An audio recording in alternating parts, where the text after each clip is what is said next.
Hello and welcome to the very first UGG hobby video, and this is the painting of Boromir from absolute start to absolute finish. Alright, there is a black base coat on there, a black underlayer, and what I've done is gone from 45 degrees with some grey and then from above with some white, just to start us off and help me to see the detail, and also will help with some of the reds and some of the more transparent colours I'm using. So what are we doing here?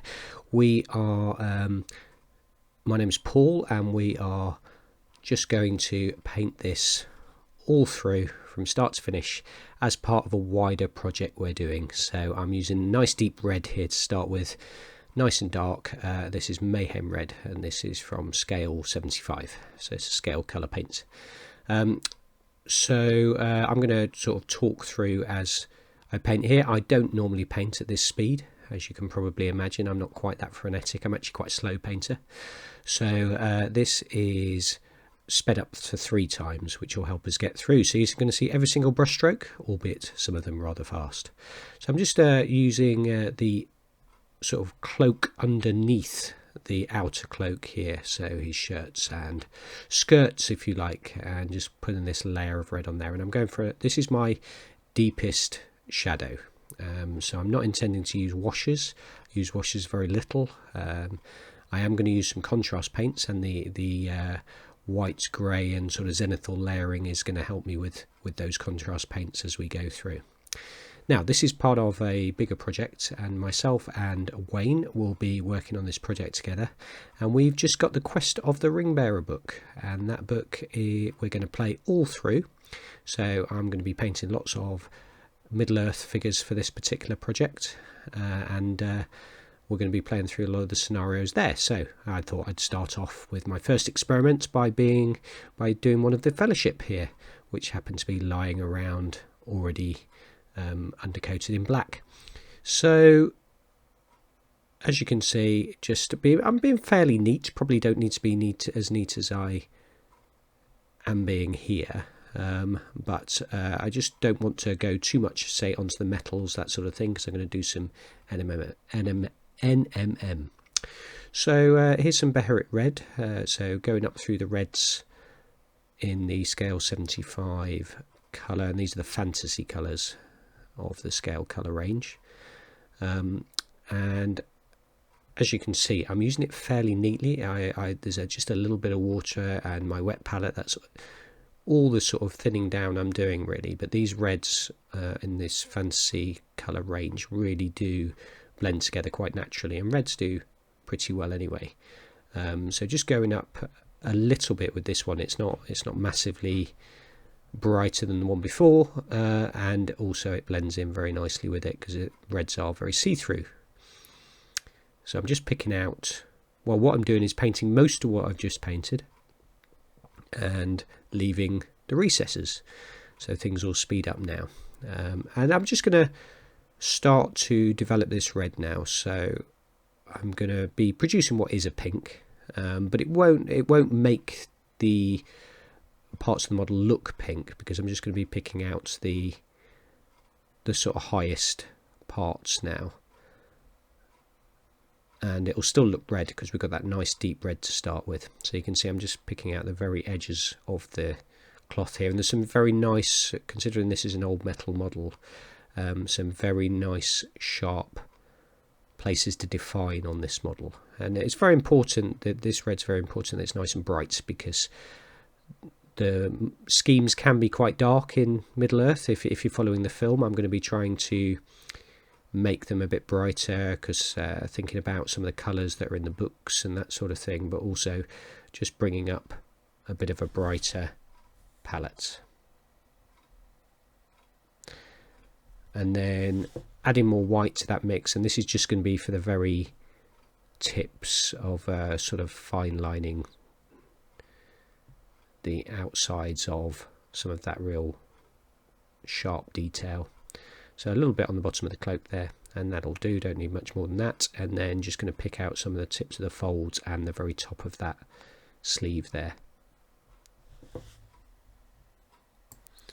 So as you can see, I'm using quite this is me with just a very final highlight there. You can see I'm using quite a large brush here. It's a number 2, and it's a Winter and Newton one, and it is got fantastic points. So I actually do the majority of this quite small 28mm piece just with this large brush, and the great thing is it holds an awful lot of the paint and means I have to go back to the palette an awful lot less. But also I can do very precise elements with it. I do use another brush occasionally, and for say contrast paint which ruins the brush, then I use some other brushes that I've got. Here, I'm talking about other things because this is probably the dullest part of this video, because it is me putting a base coat of a sort of black blue, an abyssal blue, onto the whole of the cloak here. So this is a black cloak in the film, and this miniature really does mirror the film, the Boromir of Gondor element of the film. But really what I'm looking for is to try and brighten things up. So I'm going to go from a sort of blacky blue here up to quite a bright, quite a light blue rather than a bright blue. And that means that I'll get a big contrast, which will look good on the table, but it'll also make it all stand out on the table an awful lot more. So this is me putting this dark black blue onto the whole miniature.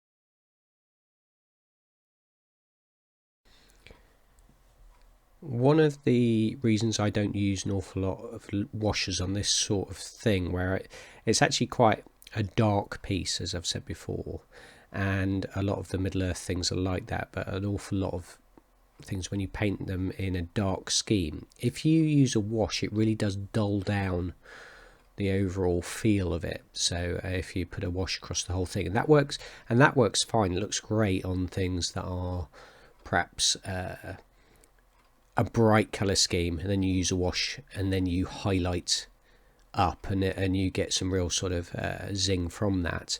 But on a piece that's dark overall, if you use that dulling down technique, it kind of makes the whole thing look fairly universal, and it can look fine when you're doing it under your main lights, but then when you actually put it on the table under normal lights, it all sort of blends into one. So the important part for me is to try and get that really good, even if you're using dark colours, a really good sort of quality of the actual colour coming through.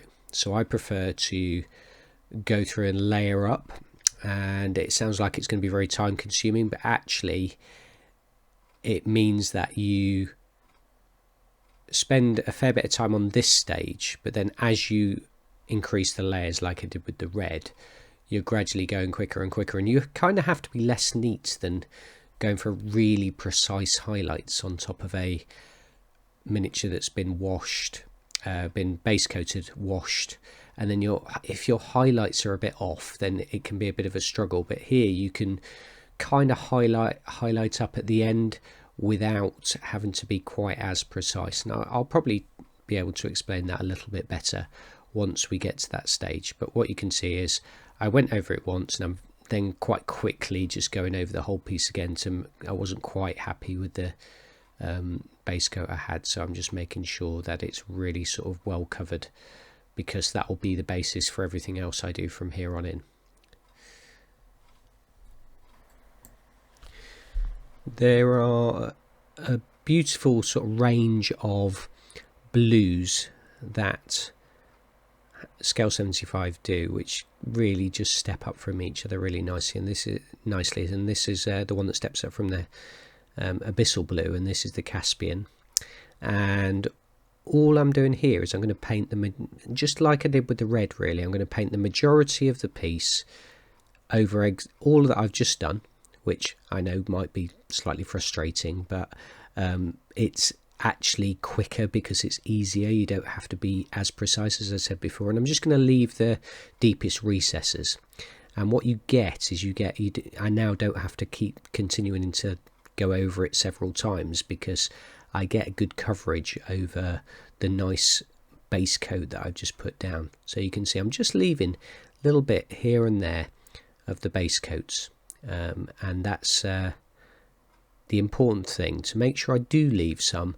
But I'm painting probably about 90% of what I've just painted, and just leaving about 10% clear. And then as you can see, you'll see the technique. I can just then build up the next layers. And I'm trying to make this a high standard tabletop piece. So I don't want to spend forever on it, because we want to get these models on the table, and there's lots of other models I want to paint, but I do want to make it a good quality standard piece. So therefore I'm going to perhaps a little bit extra than you would just for your standard tabletop. So yeah, just having a look around the model and looking at where the shadows might lie, where the light might come in, and then picking out the main parts. And this is a lovely model for just the folds are quite clear, and you can go in mostly deeply into the folds, but then just leave that little bit there. And I mean, what you can do then is start to blend a little bit with some much more watered down paints, but I'll do that a bit later. On this one, because it's the first one, you just leave that little bit of the deepest recesses and it just looks absolutely fine. And again, not really watered down much. A little bit of I've probably put about a quarter water compared to the paint here, and it is a little bit more watered down than the base coat, of course, but that just means that I still get good coverage. I don't have to do lots of layers, and you can already see the folds of the cloak starting to come out. And on the top here, a little bit easier, and there you can see the quality of having a good brush, which is a big brush with a good point, in that I can put lots of paint down, or I can put a little bit of paint down, just depending on the pressure that I use, and just leaving those deepest recesses.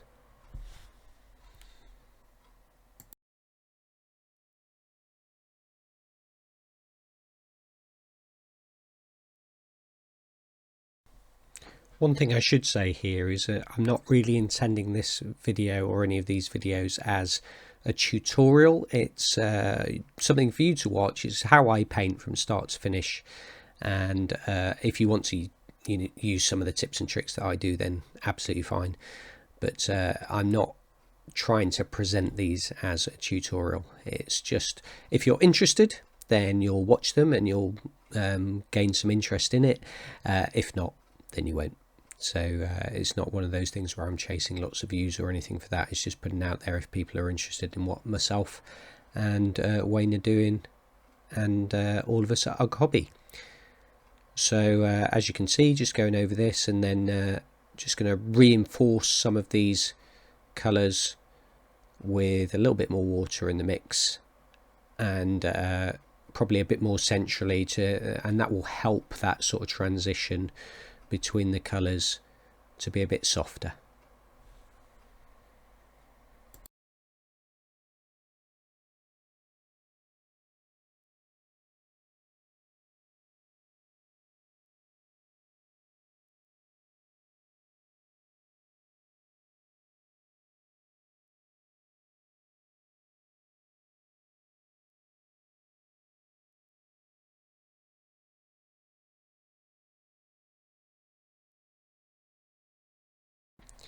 My book, The Quest of the Ringbearer, actually arrived today, and I have to say, having just sort of glanced through it and seen a few things about it, I'm incredibly excited, and we're all incredibly excited about it, and particularly like the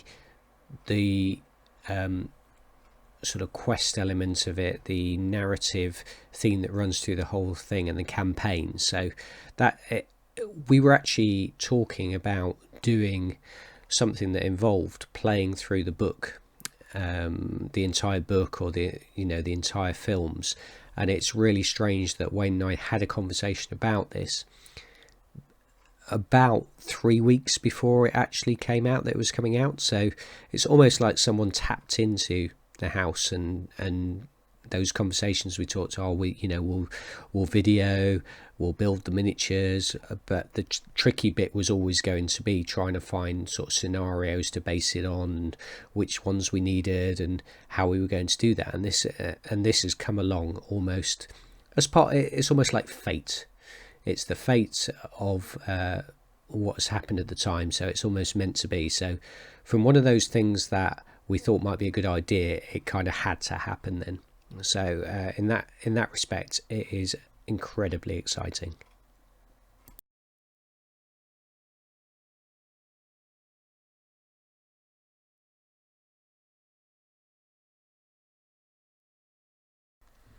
So you can see me working up through the blues now, and actually I put this layer on a little bit too thickly. I should have watered it down a little bit more, but I correct that sort of afterwards.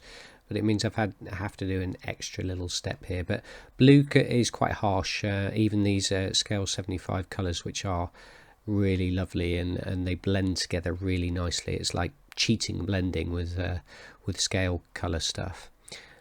So you can see now all I'm doing is very, very simple. I'm just going over and doing about 80 to 90% of what I've just painted. So actually it's like it really is just sort of colouring between the lines. I'm maybe adding the odd extra little bit of shadow here and there, like some of the lesser folds I leave now. And you can really start to see it pop out, but you've got those nice deep shadows, and then you've got some much lighter elements coming through, and this is what will make it really pop on the table, that you'll be able to see this model and see it from a distance. It won't just blend into the background as much as it would do if I'd sort of taken it down and sort of washed it down or used much darker colours. So I think that's really important for playing pieces.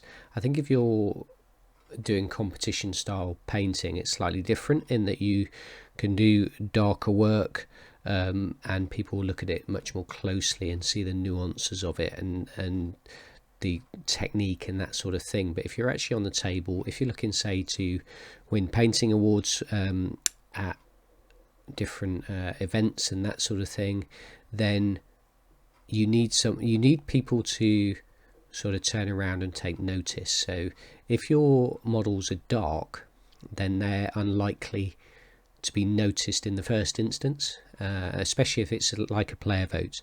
If it's a judge's vote, then your excellent technique might be one of those things that brings you through. So your dark models are going to do absolutely fine in that sort of situation. But if it's a player vote, it's quite unlikely you'll win, and it can be quite a frustrating experience. And this is something I've learned through experience. And one of the ways I've won painting awards for armies before is by having something that grabs people. So it could be the painting scheme itself, or it could be the way it's based. A lot of basing is really important for grabbing people's attention, or just something on the model. How are you going to grab people's attention? Now for this project, this is more of for us. So what I'm trying to do is, rather than get some huge sort of crowd pleasing paint scheme, I'm trying to just do something that might look good on camera. So therefore, if there is a very dark paint scheme across, then that's unlikely to be picked up very well on the camera. So it's the same sort of principle really at the end of the day. Now what you can see is I felt like the transitions were too harsh here, so I've just taken some of the bearing blue that I've got and I've watered it down really sort of huge amount of water compared to the blue, and I'm just washing that all over the figure. So I'm not washing it down, I'm just washing it across, and that'll help to soften some of those transitions, and that actually did work very well. So this is the final element of the cloak, and I've got some Arctic blue here, which is a very white blue, so there's a lot of white in this one. So if I was just to put it on neat, that would be a very harsh highlight on the top here, and it doesn't really work with this technique to then put a harsh highlight in. So what I've done is got about 50-50 with the bearing blue, and I'm just going over the top here and just sort of finalising with, doesn't look like there's an awful lot happening there, but it's really brightening this up, and there's a big contrast between this colour and the original colour I put in. So you can see that there's a nice sort of movement through all those blues, and although it's still a sort of almost like a black blue, but it gives that brightness that I keep talking about, that I keep kind of labouring the point about, and it will stand out on the table amongst the other miniatures. It's quite watery as well, so that will help the blend between the colours, and you can start to see it looks like there's a blend between the colours there without having to do too much trickery, too much in the way of glazing, which can take absolutely ages if you're not careful. Going back and forth the whole time. I'm trying to avoid having to go back and forth, just layering up. So I've added a little bit more of the Arctic blue now, and this is going to be my absolute final highlight here, and you can just see I'm just picking out the sort of very top of the folds, but I'm not having to be too precise. It's not like I'm having to do a really fine line of highlighting. I'm quickly going into the middle of all the areas that I've just been working on. The secret here is not to then completely cover at any stage what you've just painted, because if you do that, then you just get that harsh highlight and it kind of wastes all the work you've done before. But you can see now there's some quite nice transitions coming on, and I put a lot more of this into the sort of top of the sleeves there to make sure that that's the area that's going to be catching the light.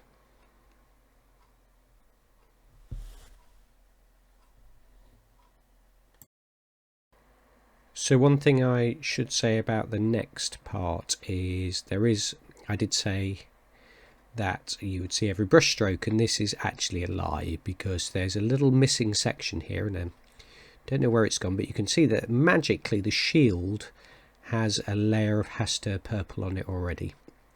So yes, not quite sure what occurred there, but it means you don't see me paint a base layer on there.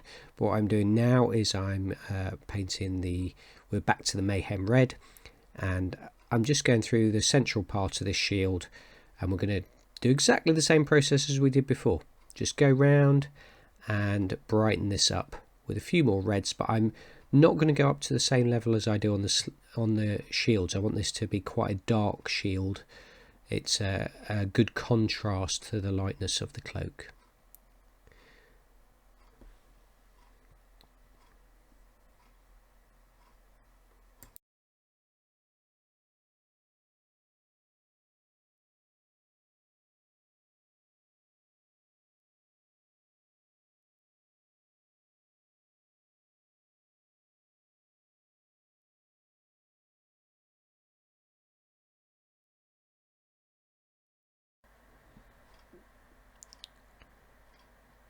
So rather than use a colour and then build up through the whites, I'm going to use this Bile Crimson to really lighten it up. And it's a beautiful sort of rich red colour.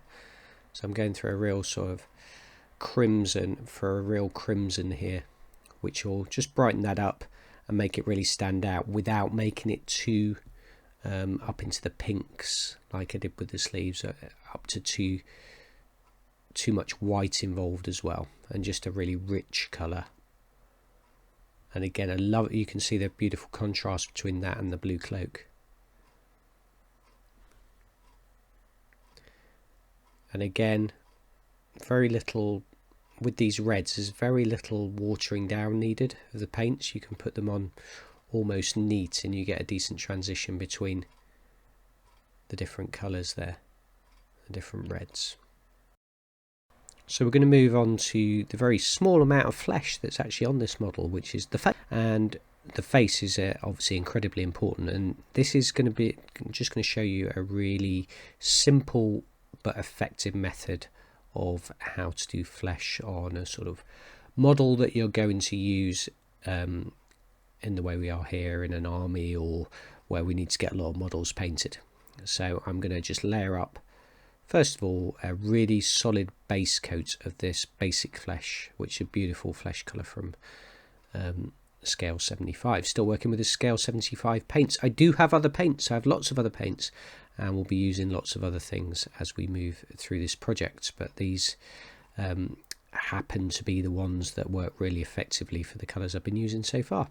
And I'm going to just pop this over the beard and everything. He's got a nice goatee, so we're just going to put it over that, but I'm just going to leave it off the hair for the moment. And as you can see, I've started to go a little bit off camera here, so my camera work, I'm sure getting it in focus and on the camera will get better the more of this I do. So yes, this is just getting 2 or 3 layers of this down, maybe making sure it's a really solid base colour. Still using that same brush. I haven't used anything different as yet, and that brush is great for all sorts of different things that you can do. So again, as you can see, putting down another layer on top of there, making sure I've got all it into all the areas I want to, so it's a really solid layer.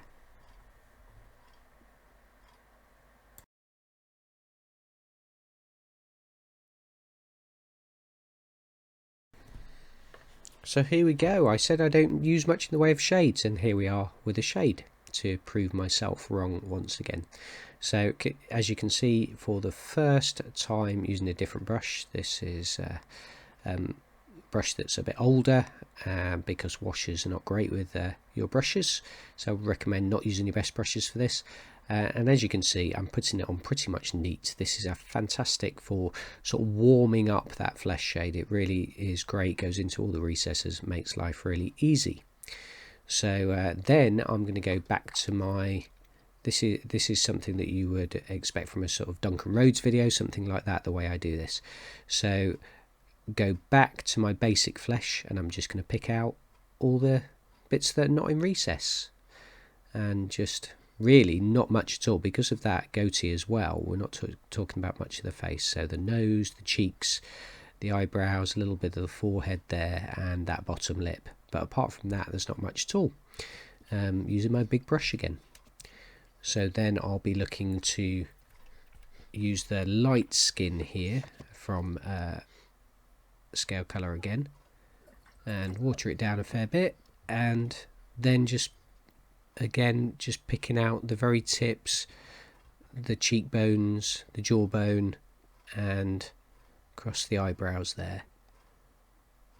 Very simple, but very effective, because that gives a lot of that contrast between the different parts. I mean, you can do an awful lot more. I could add different colours in there to add more sort of nuances to the skin, but we are talking about a 28mm model here. So really what we've done the apart from the NMM that we're going to do, which is going to be a simple NMM, because a lot of people are given off are put off that by the fact that they think it's going to be masses of glazing back and forth the whole time. But I'm just going to do a fairly simple job on this, but it still looks quite effective on a small model. But the hard yards really are done with the cloak being the main part of that, and now we're going to work on a lot of the sort of more smaller details around the piece. So this is Gorgrun's fur, and this is where the contrast paints really come into their own on the smaller details rather than on large flat areas. So really, if you've got your undershading just about right and some nice brights and darks, you can put this on neat. You can see I'm doing it straight out the pot, so I'm not doing any mixing, there's no medium, nothing like that, and all I'm doing is I've popped it onto the hair there, and it'll create instant shadows in the hair, and it's going to be brighter on the top where the white went in. And I'm going over the flesh colour on the goatee, so the goatee will end up being a little bit darker than the hair itself, which will actually work out quite well, and it'll make it stand out. Just being careful to avoid that lip so I don't have to do too much. And you can see why now I have tried to be neat with those original base colours rather than just slapping them on, because it saves me time. Now you can see I've got, when I do the belt and the gloves, those sorts of things, then I will be able to pick them out and not have to do too much work afterwards. So now I'm using a little bit of Arabic shadow from Scale Colour again, and I'm just going to put a simple highlight, just one highlight onto the hair. The hair stands out quite well on this model, so it's quite easy to do. But rather than sort of dry brushing or anything like that on such a small model, I'm just going to pick out the hair strands, concentrate probably a bit more at the top to lighten it up. And with the contrast that's already there from the Gorgon's fur, that's all you need, and it looks like you've used several highlights and washes and all sorts. So obviously it's a lot quicker using that contrast paint as the base colour. And you can see it's already lighter on the top of the head there, which makes sense. So I will highlight this and a little bit of a highlight on the goatee, and that will just complete the hair. And it looks like it's had an awful lot of work done on it. Now the contrast paints again will work really well when I'm doing the sort of leather armour around the wrists. I can't remember the name of that particular piece of armour at the moment, and then we're going to use a bit of black on the gloves, and that should really look like there's some nice differences between the different colours around the miniature.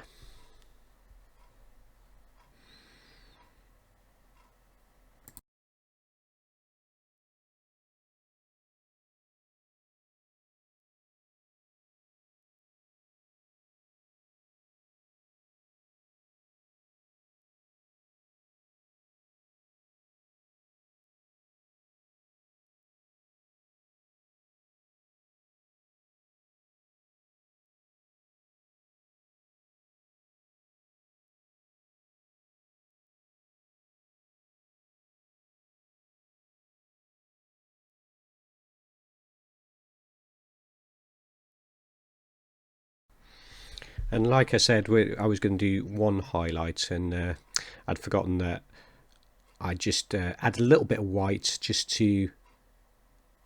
put a little tiny bit in the brightest places, just to add a little bit more. But it's not actually necessary to do that, but it just sort of really brightens up the top of the head there. And I'll put a tiny bit in the goatee and then move on to the rest of the miniature. You can see I'm not doing an awful lot, concentrating on those areas where I think the light's going to hit more. You can see it's just brightening it up a little bit more, but that contrast underneath just gives it good depth. And you saw me also just pop a little tiny bit on the eyebrows as well, just to give a suggestion of eyebrows.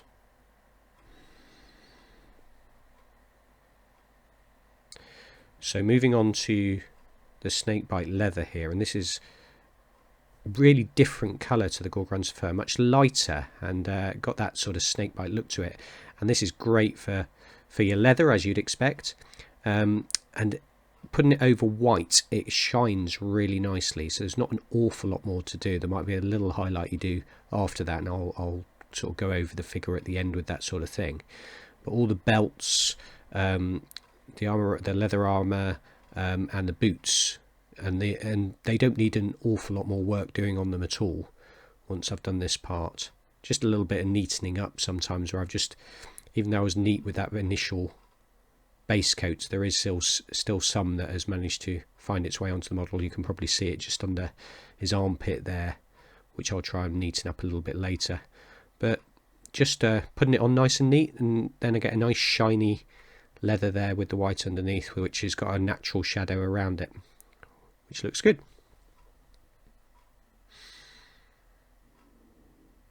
You also get with the airbrush work at the start, the obvious thing on the boots is that the bits that stick out will have the white on them, so you get a lovely sort of feeling of old leather on there, and you want it to look a bit patchy, which is why putting it on really neat will work perfectly for this. And obviously you've got the darks in there already, and then as it settles into the nooks and crannies, looks really fantastic, and literally don't need to do anything else to the boots really at all.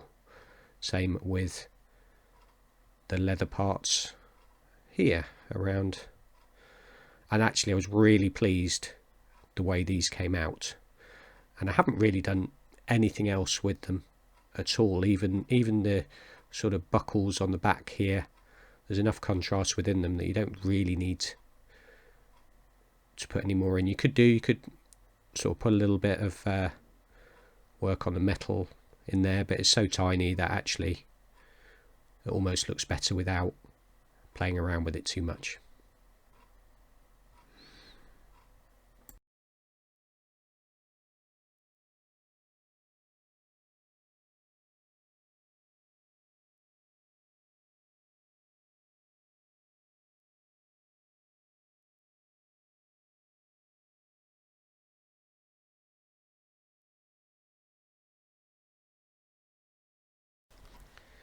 So now I wanted to I'm just going around the figure, just finishing off some of the areas, the details, making sure that things stand out. So I wanted this to be a nice red for this scabbard.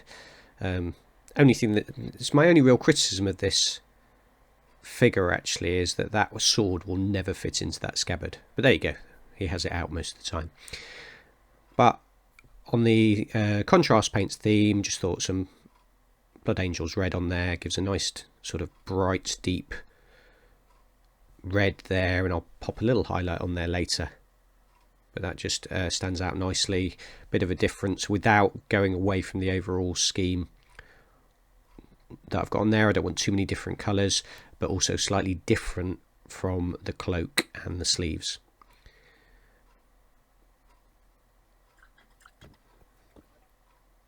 So then I'm going to move on to the gloves, and I'm doing everything just to really set myself up for doing the final parts, which are going to be the sword and the horn.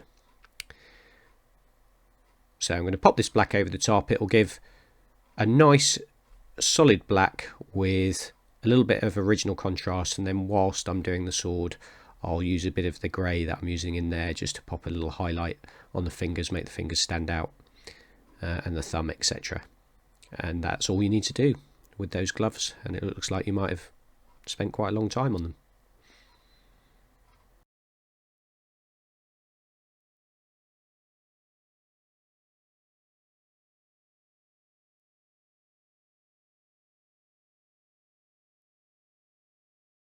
Right, so here we go with a little bit of NMM on. So this will be on the sword and the shield, and I've got the Vallejo. I really like the air colours to use with the brush. So the Game Air and Model Air colours to use with the brush. They're great through the airbrush, but pop them on the palette and you absolutely don't need to thin them at all. So in a lot of they're great for mixing as well. So this is my first real proper mix on this particular model, and I've just mixed a nice dark grey with the black and the graphite there, and I'm just going to pop that, and I'm going to make a really solid foundation here, so make sure it's a really solid colour.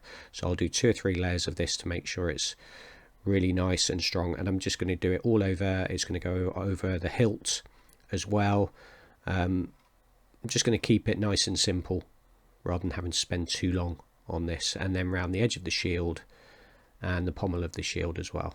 Is the pommel of the shield, is that right? I don't know. The centre of the shield, is it the boss? Okay, I can't remember, but it's something along those lines.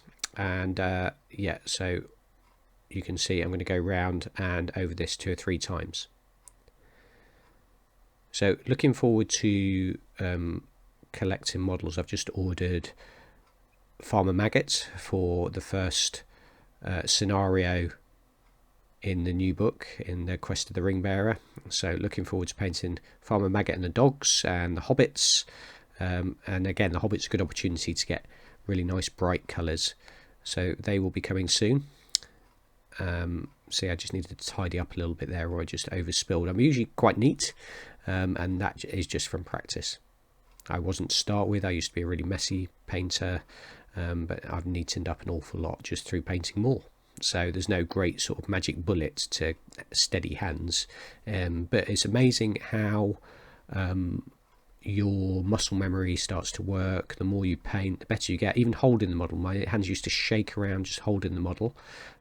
You can see I have a little aid there. I always put it on the base and then stick it to something else so that I can have a good grip on the model all around it, and it just means that I can maneuver. I just use the brush there as well, or just with a wet brush, just to get rid of some of the paint that got into the wrong place.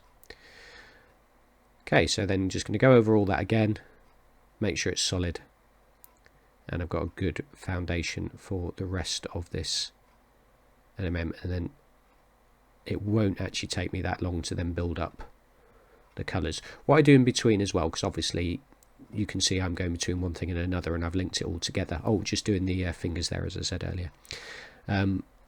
Is I quite often, if I'm on a long session, I've got my own hairdryer, and I just use the hairdryer and it dries it really quickly if you want to get on to the next stage. Much better than just jumping in when you think it's dry, but still might be a bit damp and you're a bit quick, and then you start lifting paint off. So while actually this is the other option, is you move around the figure and do other things while you are waiting for something to dry. So I'm using a bit of the apothecary white, which is really a very light grey, but it lightens up like the darkness underneath. So for the white of the horn, it works quite well. I should tell you that I wasn't 100% happy with the horn by the time I'd finished it, so you might want to do it differently to the way I've done it, but I went for far too bright a gold and my white was okay. But I might go back to it at some point and do a bit of repairs on it. So now we have more graphite going into this mix with the black and graphite mix. And what I'm doing is picking out the majority but leaving dark, so the dark on the left hand side of that sword as we're looking at it at the bottom, and then dark on the right hand side, or the lower part as you're looking at it now, at the top, and then picking out some of the highlights. So I'm going to go for the top of that boss of the shield, and then a little bit at the top there, a little bit at the bottom for reflected light as well. So you'll see me going, yeah, just there in the opposite. And then I'm just going to pick out 3 or 4 different areas around the edge of the shield to start bright. And this is just starting to brighten it up. And you can see I've watered it down, but not hugely. I'm not being overly fussy. But it hasn't changed it much, but it's just starting to do it. And I'm now adding in some neat graphite. And you can see this will start to brighten it up again. With plenty of water this time. So actually, because it's a bit of a step up in colour, I've put plenty of water in there, and that will help it to sort of blend rather than just stand out as a very bleak line where you've stopped using that. And again, just picking out those areas and just painting within the lines of what I've just done. So it's similar to what I was doing with the cloak. And at the moment it just looks very grey, but we'll gradually build that up. I haven't gone for a blue steel here. I've gone for sort of quite a dark steel on both, and I'll build that up as I feel. You just get a feel for what you want. So you can already start to see that coming out, a little bit of shine starting to come out there, and I'm going to go all the way up to white on that shine. So then with this NASCAR, I actually don't water this enough at the start here, and I get a line which I have a bit of a fight with just there where I've done that. I have to fight with that quite a lot now, so I add more water in to try and blend the edges of it, and I just sort of move the watery bit either side, but that's better, and I can build that up. And I'm just going along the edge there, but that area at the top works out all right in the end, but it just means I have to fight with a bit more glazing than I would have liked to have done. And again, just picking out the main areas that are going to glint in the light.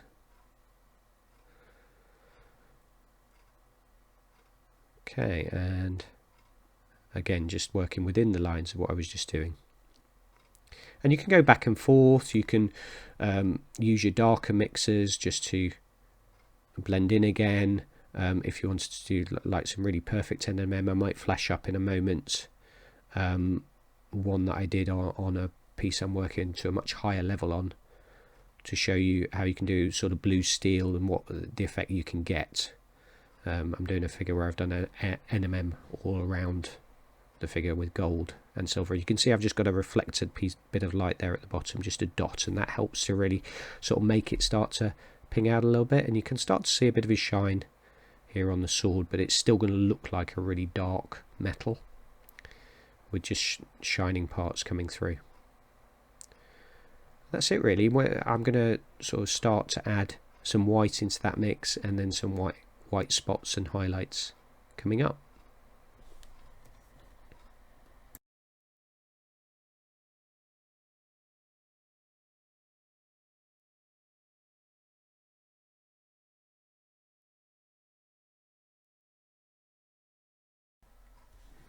So just mixing white in with the NACAR there, or NACAR, not NASCAR.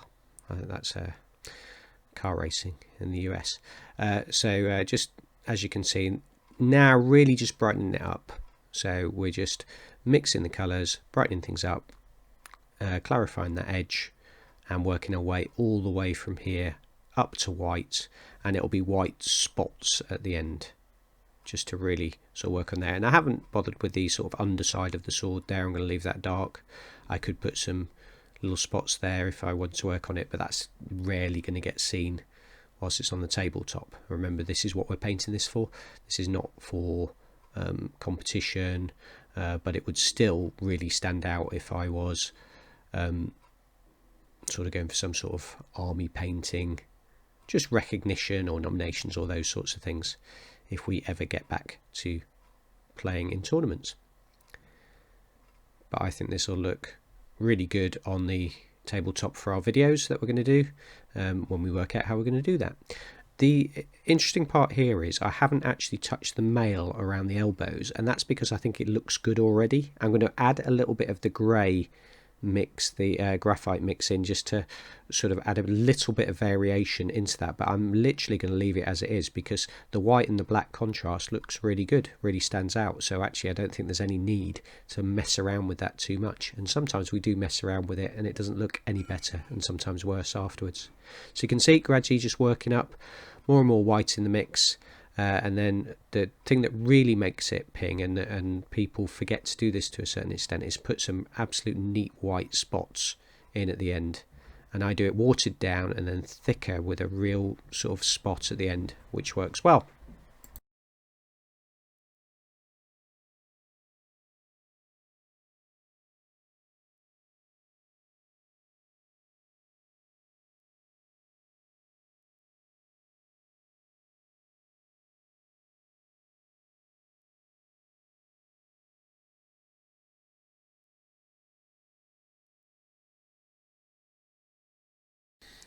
Right, so here we go with the gold trim around the horn. Now here's the mistake I made. I started too bright. I should have started with a much darker brown and moved up from there through oranges, etc. But I went for a sort of what in my head had a really bright gold, but then I didn't particularly like it afterwards. But it's okay, and I didn't then want to mess about and start it again. But at some point I may repaint this. But it gives you the sort of principles of how to go about doing this. So just literally using this across, and part of the problem is where I'd put the white underneath, because it's this yellow, it's not going to have quite so much coverage as say the browns would start with, and therefore you do get quite a bright yellow on the top rather than the sort of ochre yellow that I was looking for. But then what I've done is then worked up into our white that we've still got on the palette, and just going for a pure white on the top of that horn, just trying to blend that in reasonably well. Perhaps not enough water on there, just so that I get a nice white element there. But the horn comes out okay, but I would definitely recommend starting darker on the golder NMM part than I did.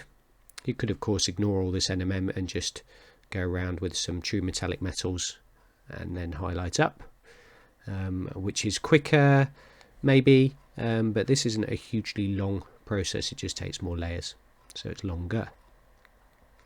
So I'm just trying to really solidify that desert yellow there, and I'm using the game air, so it is going to be thinner than a base coat I would use, say, with the scale colours I've been using. And then moving into a sort of, just in an effort to darken it down a bit, I've gone for this barbarian flesh. Should have gone even darker, and I do a little bit at the end as well, but this does help to just give me some good shadows within there. Perhaps not rich enough, using a flesh colour, not rich enough. And then up through the yellows, so gold yellow, and this is sort of comes thick and fast now because I'm working in small areas. I'm just picking out the main parts, sort of edge highlighting it, picking out where I think the lights will hit it, and then a bit of reflected light underneath, and a little bit of the tip of the horn.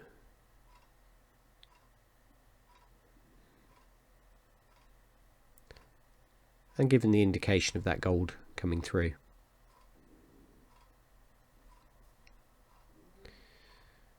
Then on to another scale colour one, again maybe a little bit too bright, makes it a bit too yellow. But you have to really experiment with this, and these sort of colours work really well on the Stormcast that I showed you, the AOS model that I showed you, because it was a really, really bright gold I was going for, where this perhaps would have been better with a more muted gold. But then it's just about choosing your colours, experimenting with them, playing with them. And because all this paint goes on quite thin, you can just paint over it again afterwards if you want to try something different. And although I wasn't 100% happy with it, I was still happy with it. This sort of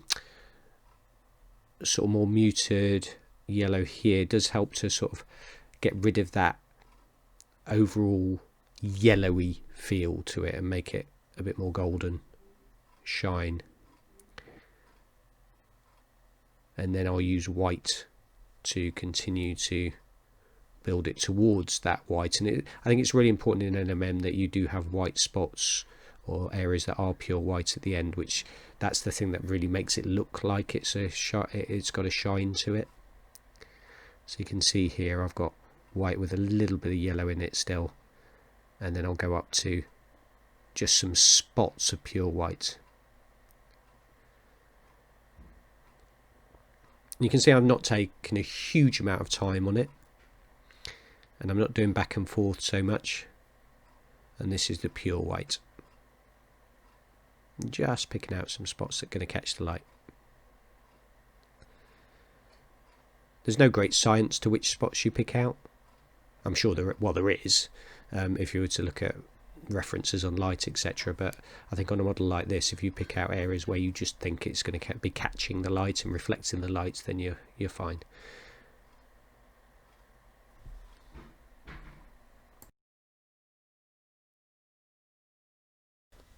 So as I said earlier, this is just me using a little bit of the graphite just to give a tiny bit of contrast in that mail on the elbows.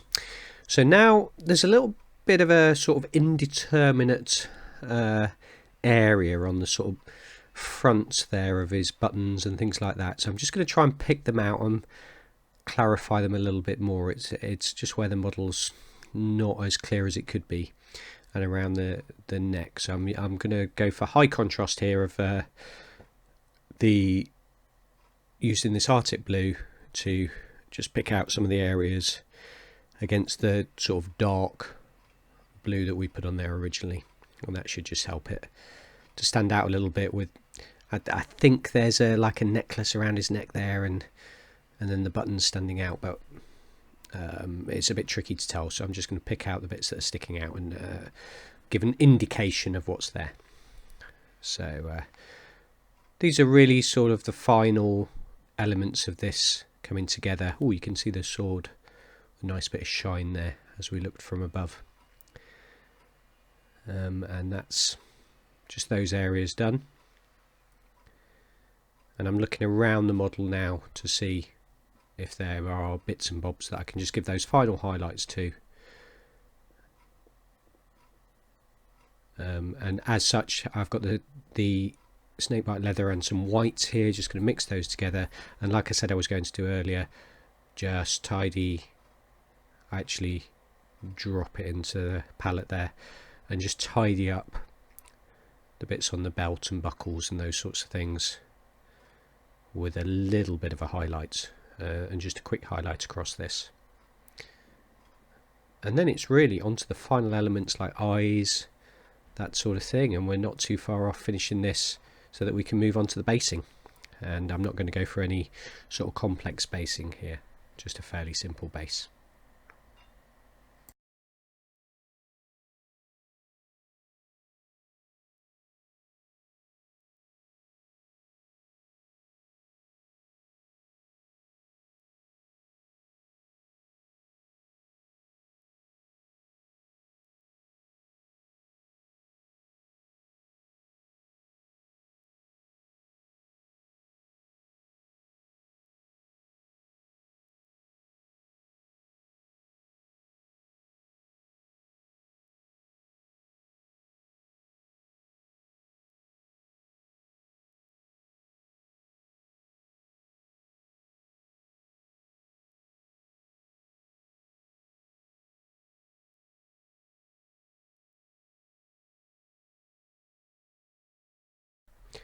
So here we go back to our Beherit red, and this is just going to go on neat pretty much, with a tiny bit of white. Just line it up a little bit, and I'm going to just highlight the scabbard here. Just going to pick out the sort of top areas there, the bits that are protruding, just to give a little bit more contrast from the contrast paint we used before. And that's all we need to do on that scabbard. So we are almost there. Final bits and bobs being done, and again you can do these parts or not. I mean, the main part of this that sticks out to me is making sure that you get the face, the hair and the cloak are and perhaps the sword are the main elements that you need to work on.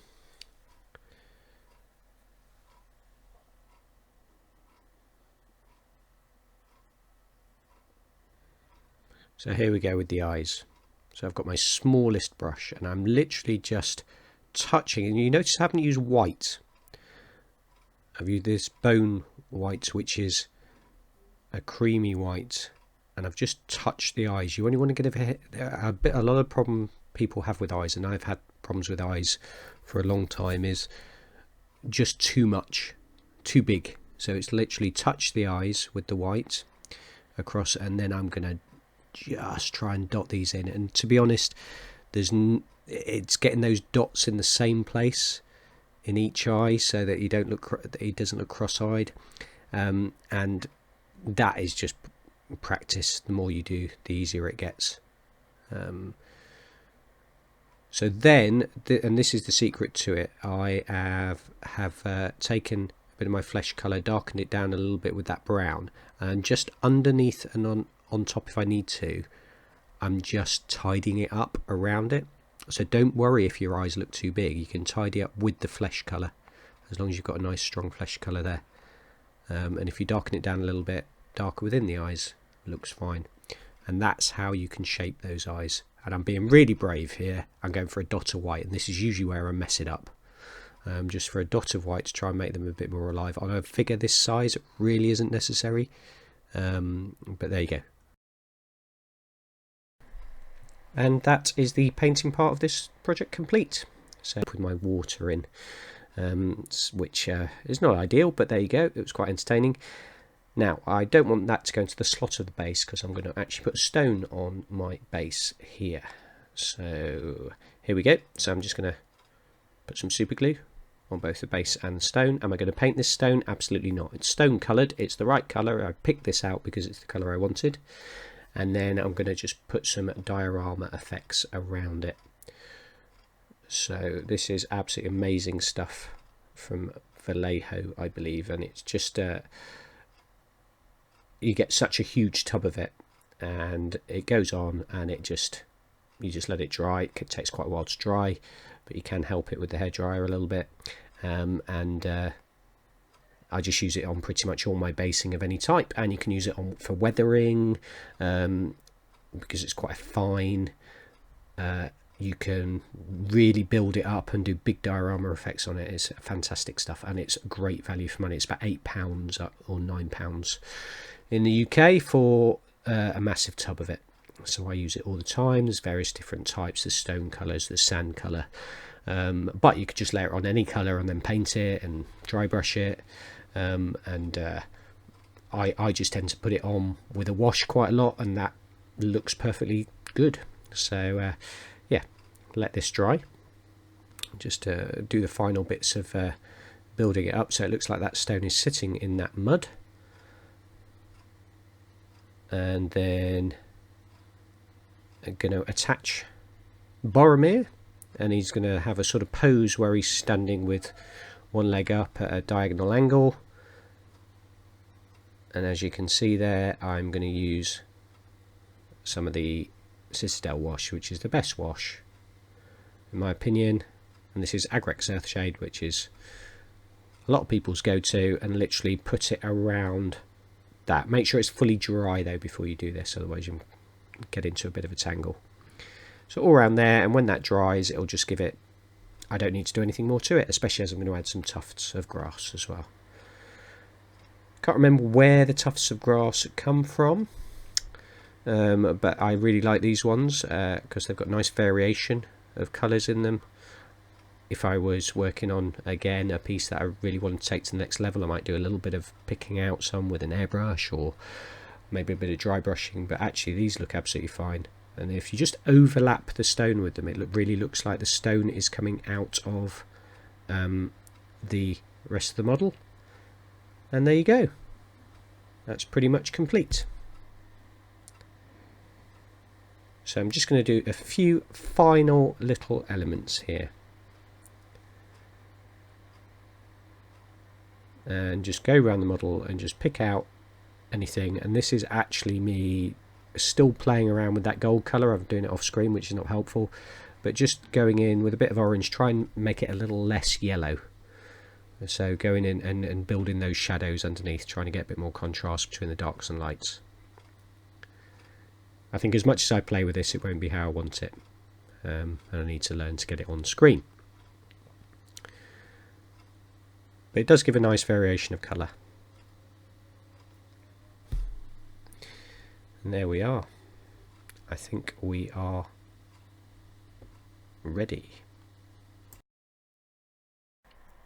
Thank you very much for watching our first UGG Hobby start to finish video. And here you can see Boromir is now complete and how he looks on the table, and we'll see him in some of our future projects. Thanks everybody. Do all the things that you're supposed to say now, like, subscribe, share, all that sort of thing.